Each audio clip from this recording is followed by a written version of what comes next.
బీడీలు తాగినా, సిగరెట్లు తాగినా, మందు కొట్టినా, నాకేం తాగలేదు, నేను ఏం చేయలేదు, అయినా నాకు హార్ట్ అటాక్ ఎందుకు వచ్చింది అంటే ఇది మనలోనే ఉంది.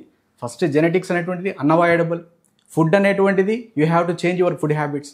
ఒక్కడు ఎక్సర్సైజ్ చేయడు, మార్నింగ్ లేచి ఒక 1 అవర్ వాకింగ్ చేయండి అంటే ఒక 1 అవర్ వాకింగ్ ఉండదు.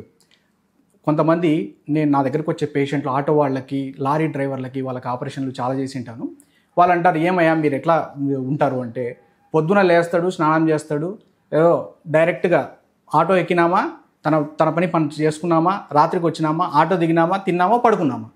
సో అలాంటి వాళ్లకు గుండె జబ్బు రావడానికి అవకాశం ఉంటుంది. ఎందుకంటే ఎనర్జీ ఎట్లా ఎక్స్పెండ్ కావాలి, క్యాలరీస్ ఎట్లా ఖర్చు కావాలి, ఆటో మీద కూర్చున్నప్పుడు మనకి ఏం ఖర్చు అవుతుంది.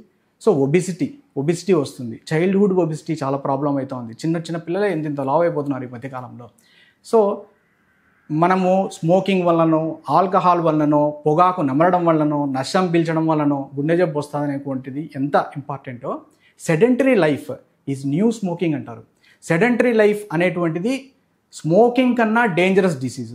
సో అట్లాంటి వాళ్ళకు కూడా గుండె జబ్బులు రావచ్చు. సో ఇవన్నీ మనం అవాయిడ్ చేయగలిగితే ఆటోమేటిక్గా గుండె జబ్బులు లేకుండా మనిషి 80 ఏళ్ళు కాదు 90 ఏళ్ళు కూడా బతకడానికి అవకాశాలు ఉన్నాయి.